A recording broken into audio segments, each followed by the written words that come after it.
was, excuse me, the hairiest 3 minutes since I've been doing this. If you were watching a little bit earlier, you might have seen that I was broadcasting for a few seconds and then I stopped. Well, it was because everything was not correct here and I was getting signals that I wasn't connected and I needed to do some other things.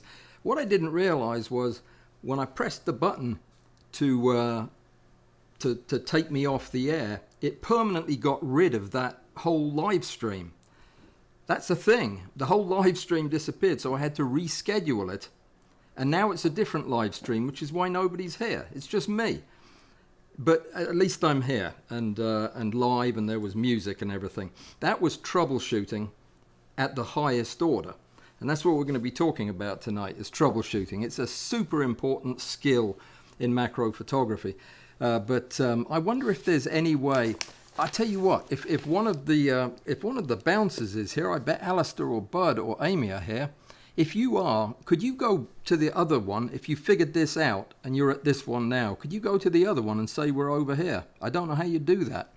I'm completely lost as to how that would happen. But yeah, I know somebody was trying to call me to say, hey, you just went off the air, but I was already in the midst of the crisis, so I knew that. But yeah, can you hear me? Can you see me? I've got a demo tonight, so I'm sure something will break down before too long. But positive thinking, positive thinking. A couple of things I want to tell you about. First of all, I'm losing my voice, which may not be an altogether terrible thing, but it doesn't bode well for a live stream. Hopefully it'll keep going okay. It just started here a day or two ago. Few things I want to remind you about. This week is fairly typical for a busy week. We have 2 live streams, one today, one Thursday at 2 o'clock in the afternoon.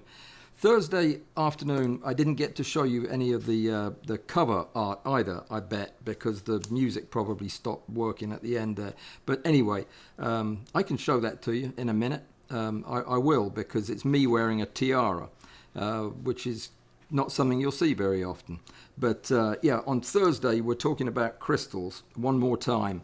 Because it's crystal month for the competition, some people still want a bit of help, and I've got a few useful things to show you and some chit-chat about it. In fact, I'm doing a kind of crystal demo this evening, just a very brief one to show you something that may be helpful to you. If you're getting frustrated with your efforts to get a nice picture, this may be just the ticket. It's a shortcut to getting colorful pictures when your stuff's not working. About 1,500, almost 2,000 people didn't get in touch with me this last week to ask how my arm was doing. Look at this. It's still the same. It's still the big bump that it was. Do you suppose I might have contracted an alien when I hit the fridge? It's very strange. It's probably a ganglion cyst, which is nothing to do with ganglia, but it is a cyst, and I may have to treat it, but we'll see. The rest of the week then is crystals and cross-polarization, basically, is what we're going to be talking about. And then we have a jam-packed Pazoom on Saturday. If you are not a member of Patreon, this is a Pazoom that I think you'll regret not having seen, because we've got so much stuff. And, you know, I'm going to go find the artwork because I want you to see it, because I want to remember all the names of the things that we're doing. Because if I don't look at the picture, I won't remember. But it's on the other computer, which is shut down, so it won't let me look at it. But just hang on a second. We're getting there. There's a way of doing this, and this is it. So Pazoom would be under Pazoom covers, I bet. Yes, it is. And hold on, and I'll show you. That's a lot of talking to show you one picture. I should have had this ready to go, but that's just the way these things go. So here it is, the Pazoom. Oh, no, that's the... there was one picture I had made last night, and I decided it was in terrible taste, so I threw it away, and instead made another one, a better one. And this is not it. Just chat amongst yourselves. Okay, I've lost it. Well, that's not a good sign. Oh, there it is. Okay, So this is the presume that's coming up this weekend, and definitely something that you want to see, I would guess, because we're going to be talking about 100 times magnification photography and how insane you have to be to do it.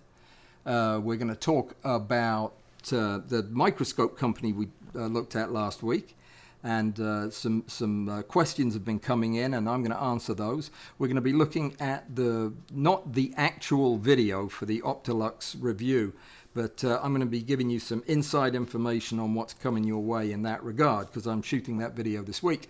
Medium format macro is a whole new thing that we're going to be talking about on Saturday, as well as making robots out of dead bugs, which, yeah, trust me on this one, you won't believe it, but it'll be good. And then some housekeeping stuff. So this would be a great time to join Patreon. If you're not already a member, join so that you can join us on Saturday and become wise on all these matters. That's a lot of stuff to cover, so we're going to be moving like the wind. Talking about moving like the wind, I'm just coming off 2 days of having food poisoning. Did you know that if you ingest mayonnaise that's been in the fridge for 2 years, even if it's not been opened, that's possibly deadly? I didn't know that. I'll know next time.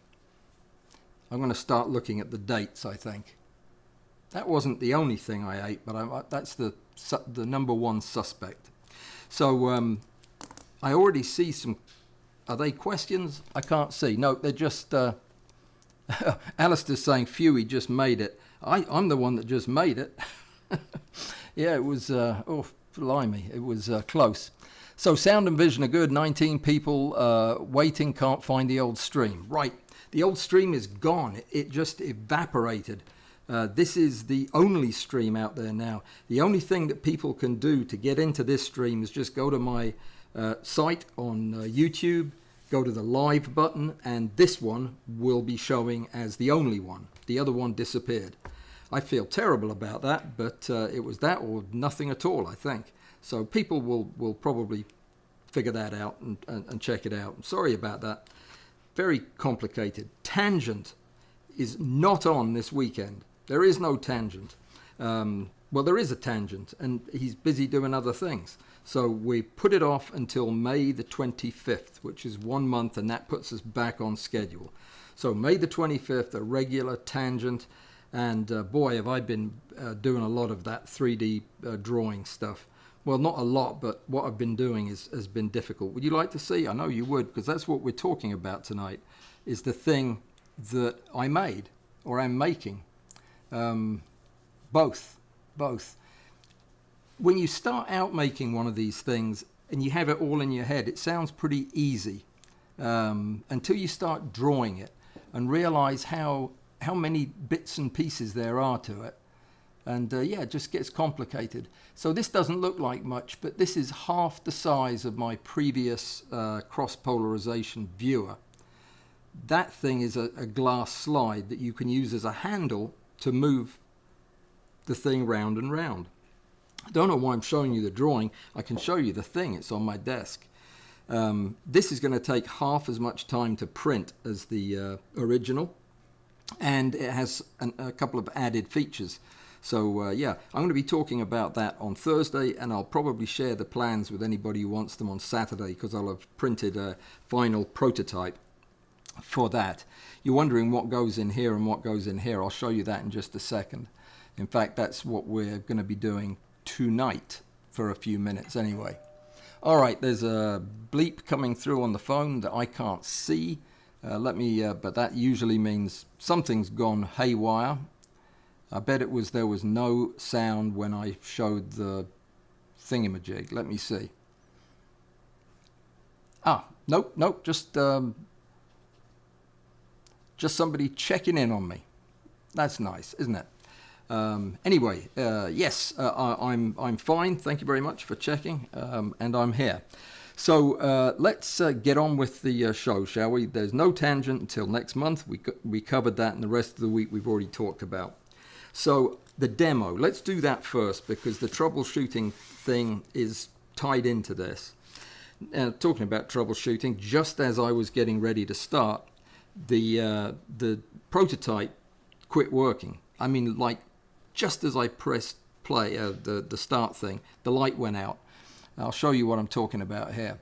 This is actually the bulk of the device now, as I've made it much smaller. I took out the big RM75 light that was going in the old one, and this is just a powerful LED on a heatsink, and above it is just a metal tube, and this all gets encased in the 3D print, by the way. You wouldn't see any of this. Down in here, this is a slightly magnifying lens, a couple of diopters, not much, and a piece of linear polarizer. The two pieces above that consist of a wave plate and another piece of polarizer. So it works as just like you would expect when you turn the polarizer and it gets completely out of phase with in phase with the other one, out of phase by 90 degrees, it blacks out.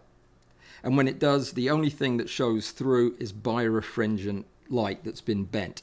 Okay, so that's the idea. This will work when I get it fixed.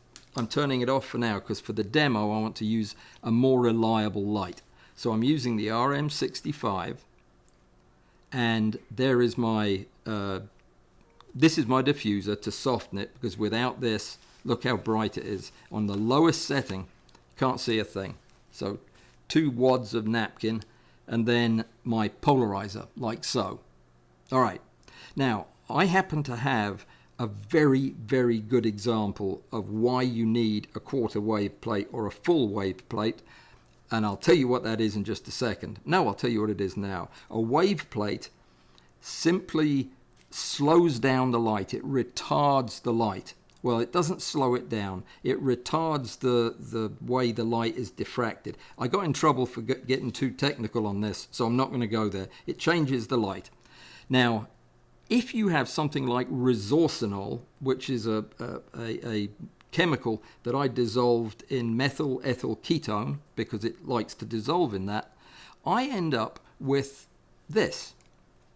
All right, doesn't look like much, does it? You can't see a thing. So you take your polarizer and you put the polarizer over the top. And then as you turn it, as soon as you can extinguish or cause the light in the background to go extinct like that, only now birefringent light is getting through the 2 sets of filters. Now, that's good. But look at this nice crystal up at the top here, or at the bottom in your case, because it's upside down. Where's the color? Well, there is a bit of color, but there's not much. That's one of the problems you'll see, is when you run into beautiful crystals that are only weakly birefringent, meaning the separation between the fast and the slow light rays that come out through the crystal lattice are not far enough apart for us to discern a color difference, or at least a striking one. That's where the wave plate comes in. It's called a retarding plate, and they're both very expensive, and they don't come in the right size for my device. So I had a problem that needed to be solved. So I did some problem solving on it yesterday and came up with this, and I'll show you what it is and how I got it in a minute. It's very important that this be put after the light has been polarized the first time, but before it goes through the subject. So we'll take everything off the rig and we'll put our retarding plate on top like that. Doesn't seem to change anything, does it? Well, it does.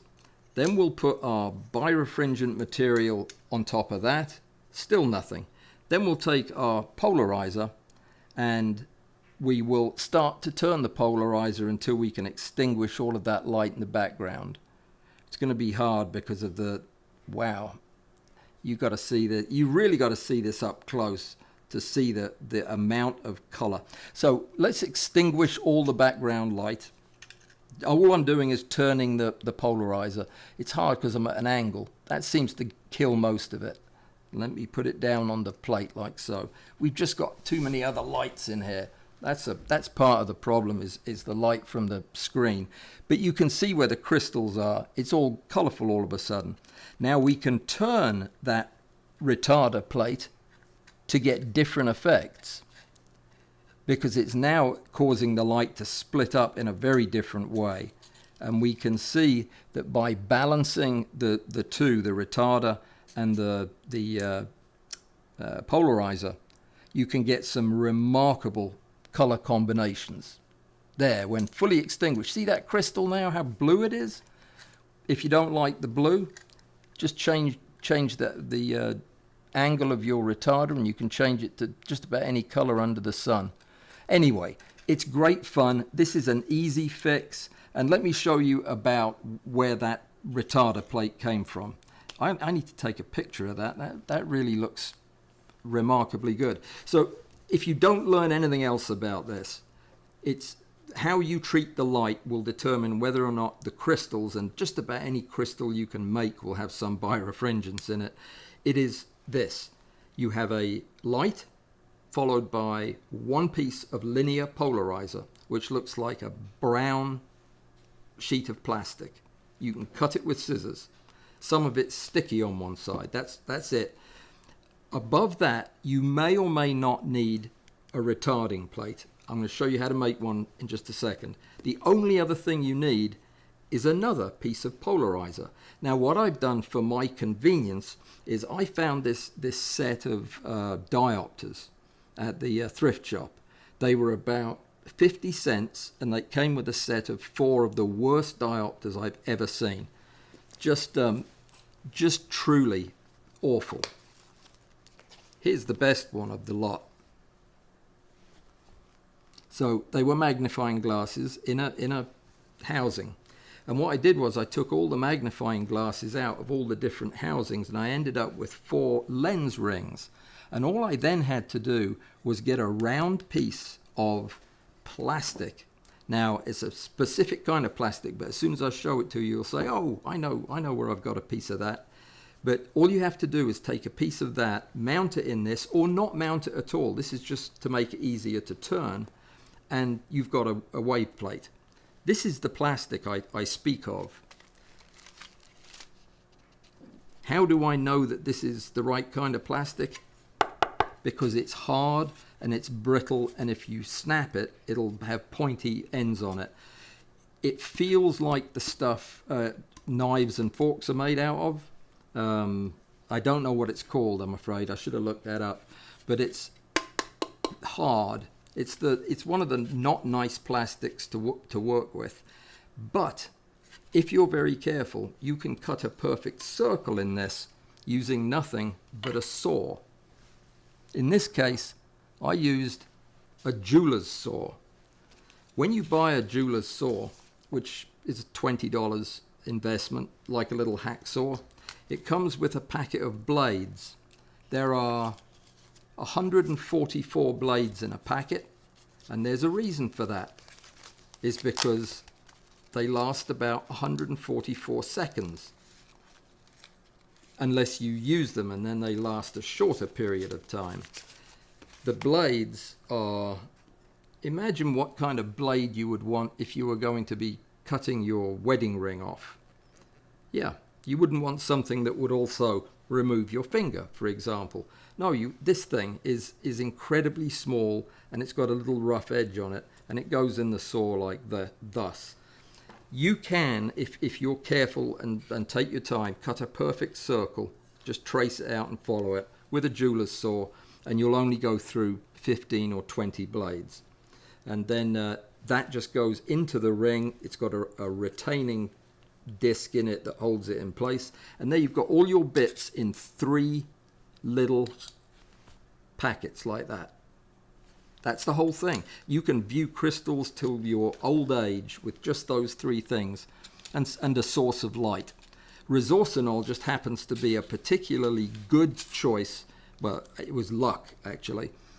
It was a good lucky pick because resorcinol makes crystals that are birefringent but not hugely so. And then using the retarder plate makes them hugely so. Okay. Any questions? Anybody still lost about the whole thing? That's it. How do you make the crystals? Mix a chemical with a liquid and then let it dry on a piece of glass. There. Could it be easier than that? I think not. Don't use poisonous things, obviously. Common sense otherwise. Have you ever looked at anything and noticed, oh my goodness, that got crusty because I left it overnight? Okay, that crusty stuff, that's crystals. They'll look good under the microscope. Don't have a microscope, use a magnifying glass. Don't have one of them, what are you doing on a macro channel? One has to ask. Okay, all right, let me see. What else do I want to show you before we get into the nitty-gritty? I want to check the messages. I see there is a question from Janusz Svramansky. Not even close, right? Okay. It gives such light, it is not finished yet. It gives such light, it is not finished yet. Now, a few minutes ago, I added a bottom reflector and reflectors in the corners. By default, I will probably paint it white or print it with white filament. Yes. Yes, there were many problems with the original. None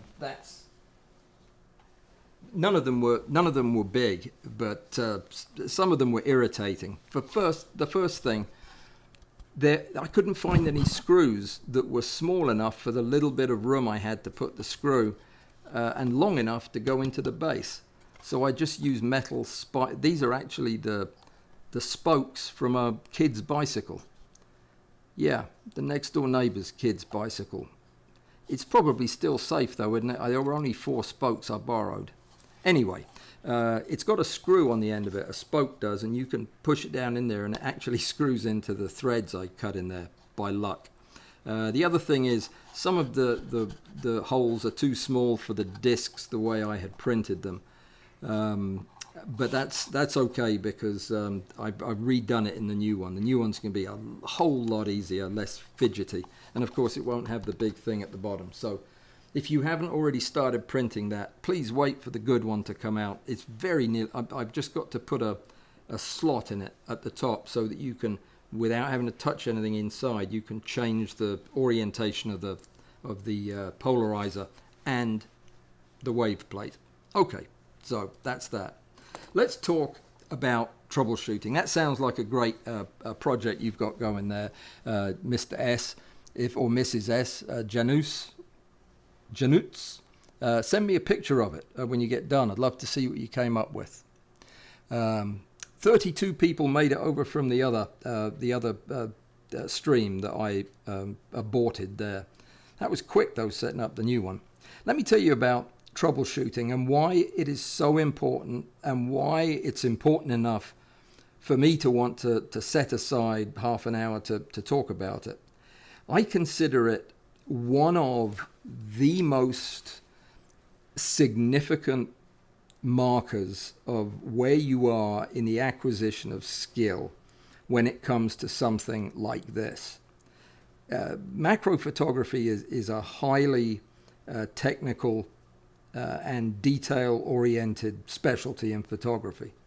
And it's something that you can certainly learn the bare bones of by repetition. You can follow directions, cookbook style, from YouTube or from somebody else or from me, and ultimately you can take some nice pictures. But where things get hairy is in this particular area, which is kind of walled off from the rest of photography. There are other areas like astro and underwater photography that are just as demanding. But the thing is, if you get beyond that comfort level, if you get beyond doing what you know how to do because you're copying what somebody else did, and everybody who's ever tried to copy or follow a video on how to edit, say, in Photoshop, knows that it's all good and well, and you can start to feel like you know what you're doing as long as you follow those steps in the order that they're given. But the second you have a problem that doesn't quite fit that solution, you're left with the same solution and a lot of frustration and wondering, why the hammer that you've got isn't working as well with the screws as it did with the nails. And that's what learning is all about. When we start out, we are novices. In fact, before we start out, we aren't even that. We aren't aware that this discipline exists. That's my cement mixer is finished recoloring my clothes, and I have to put them in the other thing to dry. I'll wait for another hour though. So the beginning stage is recognizing that there is in fact a thing called macro photography. There are people who would not be familiar with that and would care less. But it's a fact that before you can become proficient in something, you need to know that it exists. That's how you find the other people that do it. Then you start to follow the directions that are given to you. You watch some of my old videos if you're that unlucky that is your first introduction to it. You wade your way through that, and it'll show you how to flip a lens around and make things bigger than they should be able to be on your sensor. So you start acquiring skills, and you think it's fun, so you practice them. You do it over and over again. You do a caterpillar, and then a moth, and then a broken off fingernail, and you're photographing everything small you can think of, but you're doing exactly the same thing every time.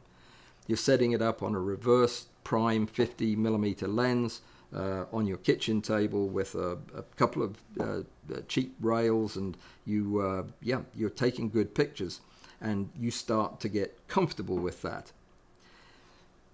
You soon realize you don't know enough to take pictures at, say, a different magnification, or to take pictures with the lights that you already have. You have a couple of flashes or something. So you have to build on your knowledge base. And the way you do that is to continue to talk to, listen to, watch other people who've done this before. You look at their results, you think, they sound believable. You listen to them, yep, they still sound believable. Watch a few videos, learn a few new tricks. Eventually, though, the tricks and the tips that you're stringing together into a kind of a grab bag of bits of technique that may or may not go well together needs something else to give it form, because you realize you can't just watch 3 videos every time you want to change the power on your flash. So you need to get to the bottom of what we're actually doing. And this leaves the novice stage. And this is where you become, where we spend most of our lives after that, is in that intermediate stage where we're no longer novices, but we are by no means experts. We know just enough to be dangerous oftentimes. But we will learn how, for example, that we can increase magnification by using a microscope objective. But that when we use a microscope objective, we have to either, with the old-fashioned ones, add some specific amount of space between the objective and the camera, or add another lens altogether. And then it gets more complicated. Well, what kind of lens? Where do we put it? How do you attach the lens to the camera, to the objective? When you're doing that, what does that do to the camera settings? What does that do to my need for light? How big are the pictures? How much magnification is that? And gradually, most of us will learn one chunk of useful information at a time added to this framework that is building. Now, nowhere in here have I said anything about trouble or troubleshooting, but you are constantly running into it, and the way that troubleshooting works early on is probably familiar to everybody. You're doing some task that you've done over and over again, and it's no longer working for this particular specimen, say. Why? All right, that is the beginning of every shooting session, is asking why. Why is this not working? What has happened, and how can I fix it? Now, the process goes through an evolution just like our learning does, and you don't naturally troubleshoot right out of the box. Even if you are used to troubleshooting in other areas, maybe your job is maintaining networks. That's something that very commonly requires a troubleshooting. Maybe you're an airline pilot. We have a couple of those, a couple of captains indeed, on Pazoom. You're familiar with troubleshooting. You have to troubleshoot under enormous pressure and stress in the cockpit. But the learning of the troubleshooting is a separate but parallel path. You've heard the phrase, he knows just enough to be dangerous. That is when you know the first couple of bits of a troubleshooting tree, but you don't know how you know them. And that's when we think we know more than we do. We often think that. That is a common human failing. And it turns out that the less we actually know, the more likely we are to think we know a lot. It's a good thing to not think you know very much, because that probably means you know more than you think. Did you follow that? Listen to it in your head over again, because that is important. Dunning-Kruger effect. Anyway, let's get back to business here. So troubleshooting is what kicks in when things veer off the beaten path and you no longer are in territory you're familiar with.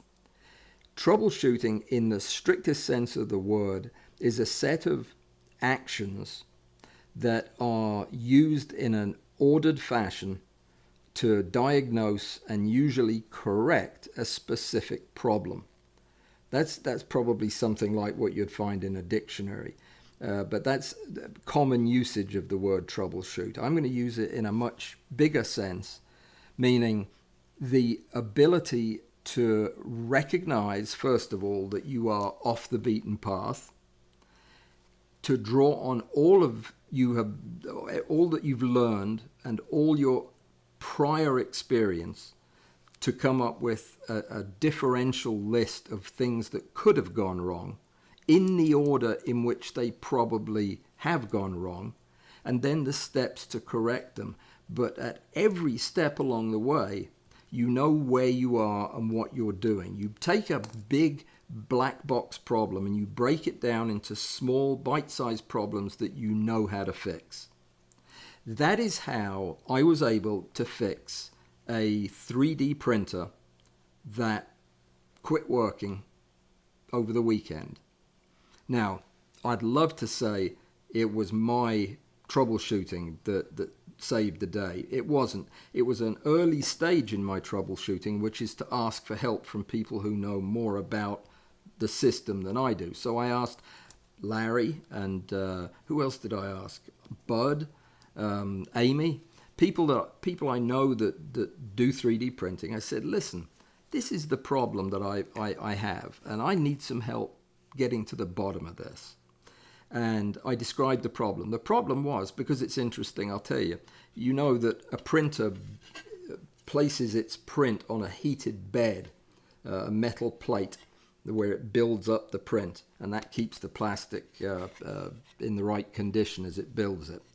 Well, the bit that does the printing zips back and forth all over this plate, doing its squirting of liquid plastic. Well, my printer would do fantastic on everything it was doing over here. And then when it went over here to print something, it would start giving thermal warnings, saying your temperatures are all wonky, your thing's about to blow up, or your extruder is cold. All things that didn't make any sense, because none of them were true. My extruder was working just fine, but it was getting a signal from somewhere that it wasn't, and that caused the whole thing to shut down, stop working. It would go to sleep and say, we're quitting because we can't fix this problem. And that's all I really knew. I didn't have any other prior experience to speak of with it, and I needed to get to the bottom of why this device that moves was quitting whenever it moved to a certain part of the plate. And I talked to some folks, and part of good troubleshooting is having a clear understanding of the problem, because oftentimes I will, in medicine this happens all the time. I'll be told such and such or so doesn't feel well. that is not a good position from which to start troubleshooting or diagnosing a problem. So it's the same with this. The key information here was actually the position of the printer head when the fault happened. If the printer head never went to that corner of the table, the fault never occurred and the printer didn't quit operating. So something was happening, and in talking to people, several suggestions came up. One was that there could be airflow differences on that side of the table. An air conditioner may be blowing cool air on that part of the table but not on the rest, that could affect a switch. A switch may be bad, a heater may be bad, a thermistor, the thing that measures the temperature of the extruder itself may be going out. And then somebody said, but 90% of problems in electronics are not the things at either end of the connection. It's the connections. It's always the connections. Rule out the connections first. So just based on that information, it seemed most likely that the problem was a connection between the thing that tested the temperature at the print head and the computer, which were in separate places. The computer was saying, oh, we're shutting down because the temperature's wonky, and the sensor was not sending the right message to say, no, our temperature's fine. So it was somewhere in there. And there are only two wires that actually directly pass that information from the print head to the computer. There are wires for the fans and the extruder and other things, and the heater for the extruder, all of which I was going to check. But troubleshooting involves checking the most common things first. You know why? It's because more common things happen more often. That's why they're called common. Yeah, right. That was a statement of fact. So I checked the two little wires, there's a red one and a black one, that come from the thermistor and go to the computer that say, yep, temperature's fine here, keep printing. That's the thing it sends. Well, mine couldn't do that, because when I was building the computer, the box that had the processor in it, the last thing you do is you put on the door, cram the wires in there and shut the door and screw it shut. Well, I did, and that little tiny red wire was in the corner of the door. And when I screwed it shut, I cut all but one of the almost microscopically fine copper wires inside the big wire. And that's what I found. My troubleshooting found it literally the first step of following those wires. I came to a broken connection, which I snipped and cleaned up the ends of and soldered back together again. And the printer then printed for 26 hours without a break, without a fault or an error of any kind. Then it happened again, by the way, though I figured why it happened again was the way I had put it back with when I'd wrapped it all back up again. I think I had it under too much tension because it was doing the same thing. Now it's printed 3 days without a problem. So that is troubleshooting at a relatively high level, because I had some of the knowledge that I needed, but I didn't have all of it. There's another level, and it's the level that I aspire to be at, and I think anybody who is proficient with something will want to get here. And that is the level of comfort with your area of specialty, whatever it is you do, whether it's in your job or for fun, or if it's this that you do just for torture, the macro photography. You want to get good enough at it that when something doesn't work, you have all or most of the information that you will need to be able to troubleshoot it with such confidence that you aren't forgetting something obvious, that you will even be able to synthesize and describe problems that you've never heard of before and come up with solutions for those problems that you've never seen described. You see what I'm saying? When you're comfortable enough with the solution and you understand the basic principles involved in whatever it is you're doing, and then something goes wrong, well, you can start to formulate the most reasonable explanation for that based on everything that you know. And that is certainly the way I dealt with problems in my medical practice. Would be, oftentimes I would come up with a problem, describe a problem that had a name, but I didn't know what the name was. It was some kind of weird syndrome that I'd never heard of, but I knew every symptom of it, and I knew what to expect from it, and I knew how to treat it. I just didn't know the name of it. And it's the same here. If I had that piece of experience that said, which I do now, that with electrical problems, 90% of them are going to be the connections. If I had that in my head, that would have gone into my consideration of how to approach this thing. But that's ultimately where you want to get to, even if it means saying, I was not aware that light could do that. I was not aware that that was a property of that kind of lens. But now that I know that that is probably correct, and that this system is doing A, B, and C, when I want it to do D, E, and E, D, E, and F, how about if I was to make a gizmo or a gadget that did this with the light, or did this with the subject? I need to try that. And that is the higher plane of troubleshooting. It's where you can fix the trouble even if you have to invent stuff in your head to make it work. And that's really when you know that you've got a level of mastery of your subject material that allows you to get way outside of the box. Don't get me wrong, you don't always come up with the right thing, and you don't always make the best decisions, and you can trash equipment doing this. But it is an important part of learning. And troubleshooting, learning to troubleshoot, should be as important as learning how to set your apertures and how to set flash power and all of that. Learning how to adapt to things that aren't going the way they're supposed to, early and carefully, and with help if you need it. Certainly there's no harm ever in asking for help and bouncing. I do that all the time. I'll come up with, in fact, with this printer thing, I came up with an idea, and the plan of actions that I was going to take in a specific order, and I put that all down on paper, and I shot it off to Larry and said, "Do you agree with this?"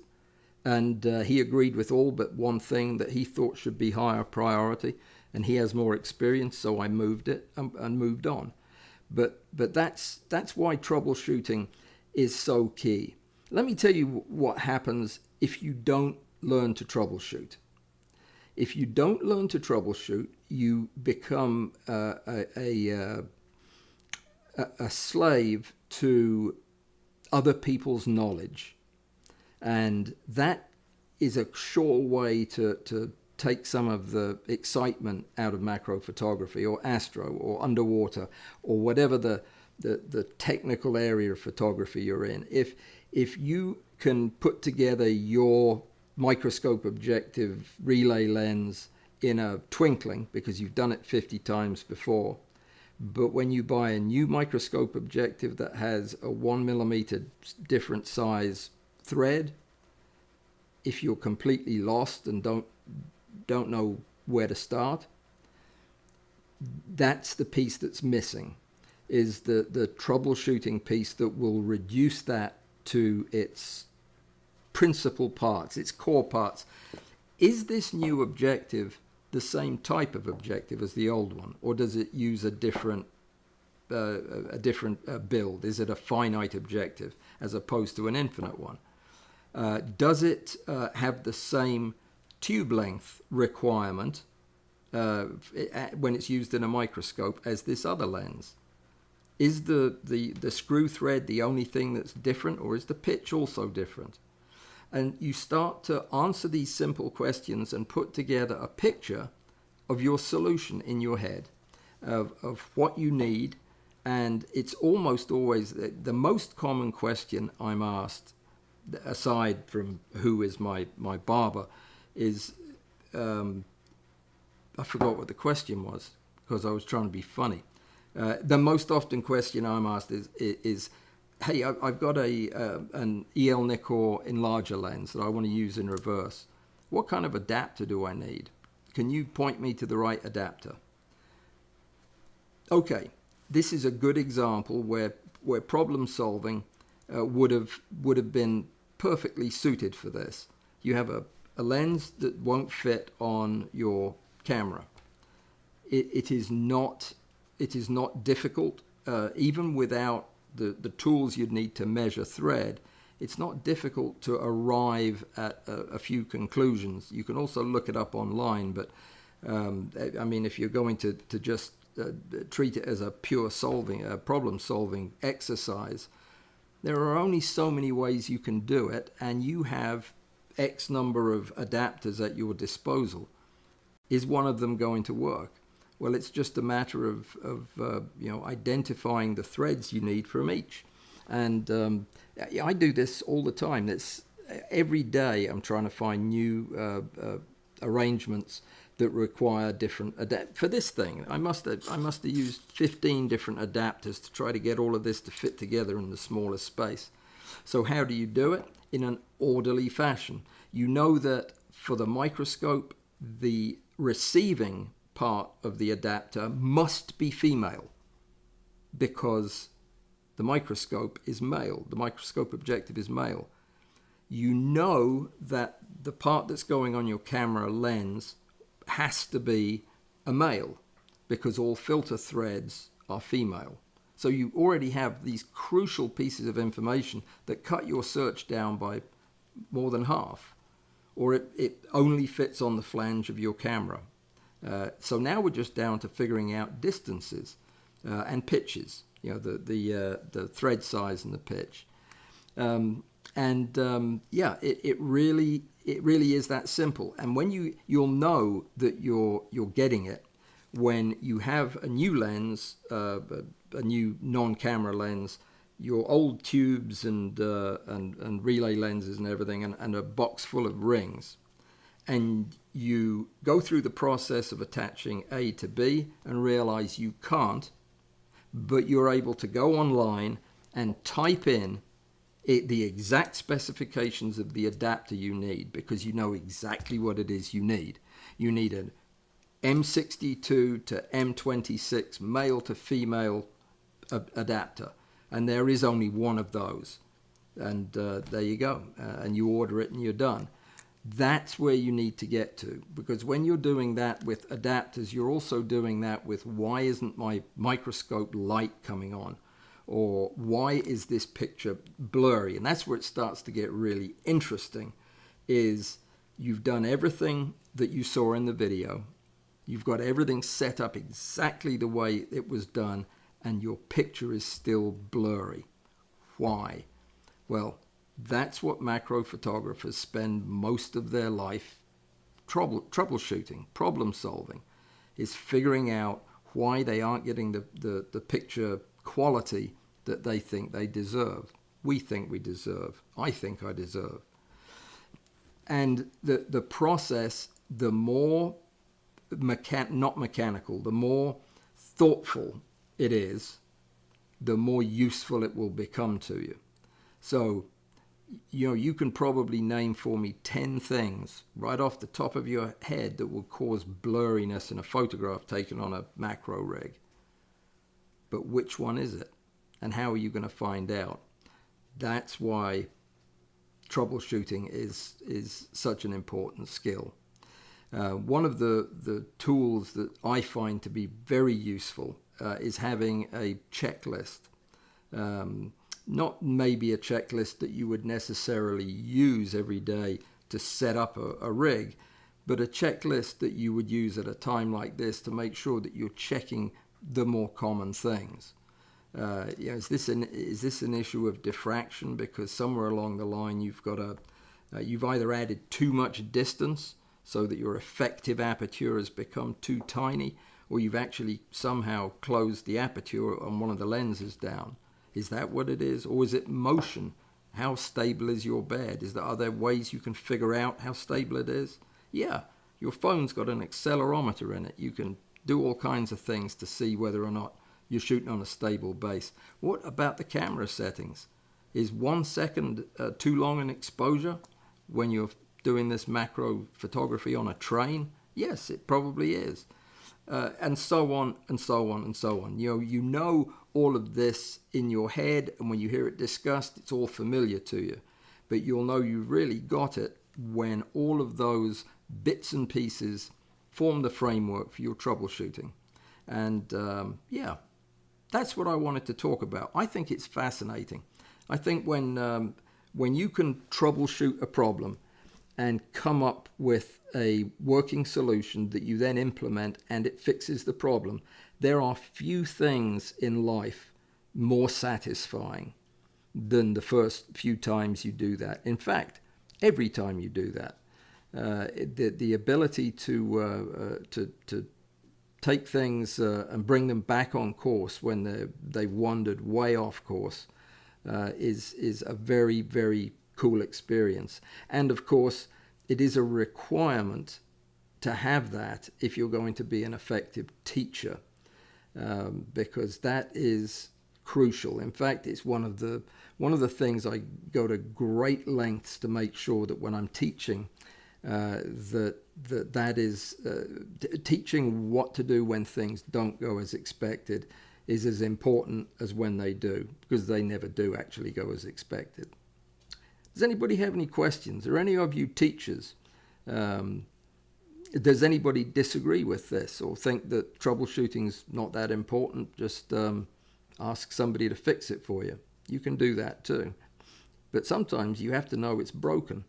I know a lot of people who take consistently so-so pictures because they are taking consistently blurry pictures because they are consistently shooting at f/32 because it has not occurred to them that that's where diffraction is going to start to get bad.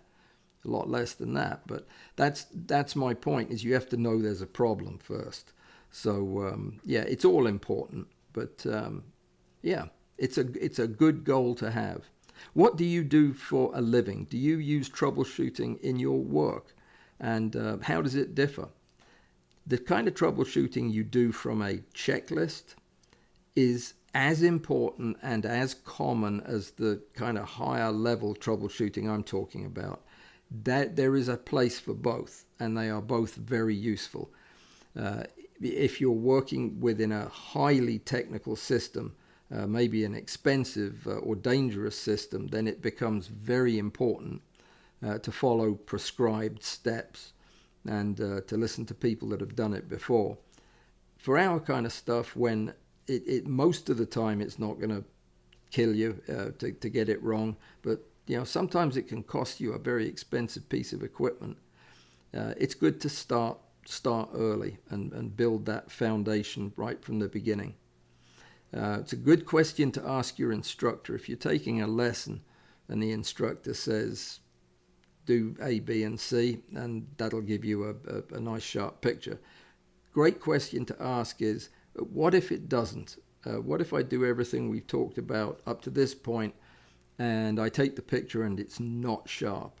What are the steps that I would go through then? How do I resolve that? That way you'll find out a couple of things: how much you know about the matter and what kind of an instructor you've got, because that should be top of mind for them, is to walk you through the whole process. It has been invaluable in every single thing that I do, having a very orderly and paced way to deal with excursions from the norm. Whenever things don't go exactly as planned, pause and take a breath and start working your way through this mental process. Make you a much better photographer, I promise. You know, when you have to stop and scribble notes and talk to people for the most minor problem, you are troubleshooting, and that is definitely a good thing. But when you can troubleshoot, you know, at the highest level, then you don't even pause to fix the small problems, because it starts to become almost intuitive that you almost, there are some things that I will do that I will know as I'm doing them that there's a good chance this won't work because of A, B, and C. I'm already troubleshooting the bad photograph as I'm setting up the shot.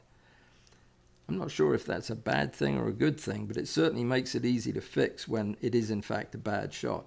So yeah, let me see. Has anybody made any comments? Oh my goodness, there's a couple.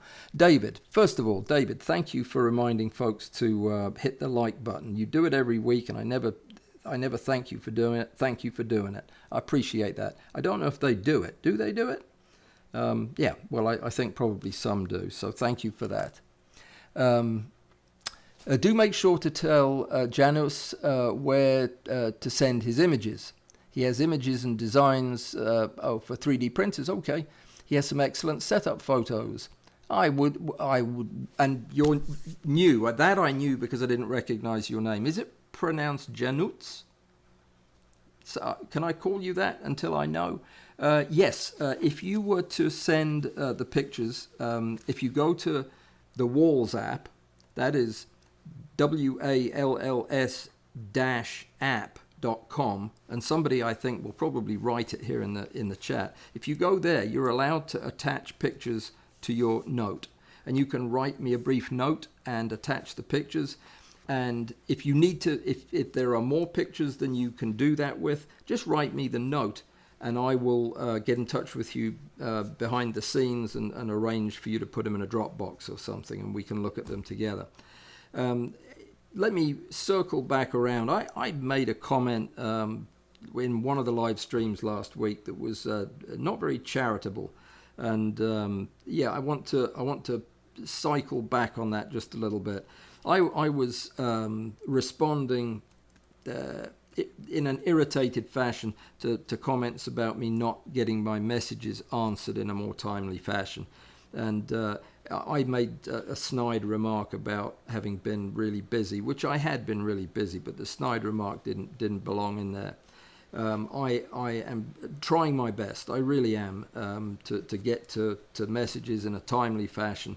And sometimes I'll say, please put it in a message and send it to me over at the Walls app, and then life, and it takes too long for me to get to it. All I would ask is just if that does happen to you, please be patient, because my heart is in the right place. I will get them answered as soon as I can, I promise. It's just I have a lot, and it's not always possible as timely as I'd like. But Janut's, welcome to the live stream. Welcome to the channel. You are surrounded by really cool people in this group who are more in the know when it comes to macro photography than any group I've ever known. So you can reach out to any of these nice people that you're talking to now, and they can help. If they can't help you, they'll know where to point you. Discord is a fantastic resource.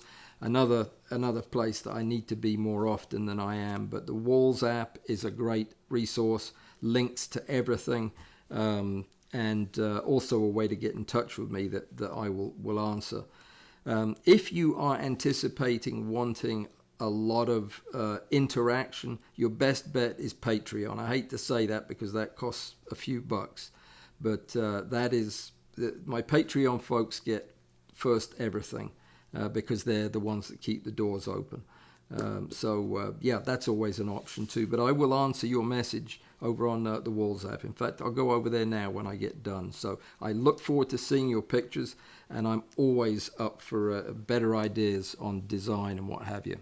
I'm just learning. I'm just started this stuff, the design stuff, not the photography stuff. I think that we've run out of time.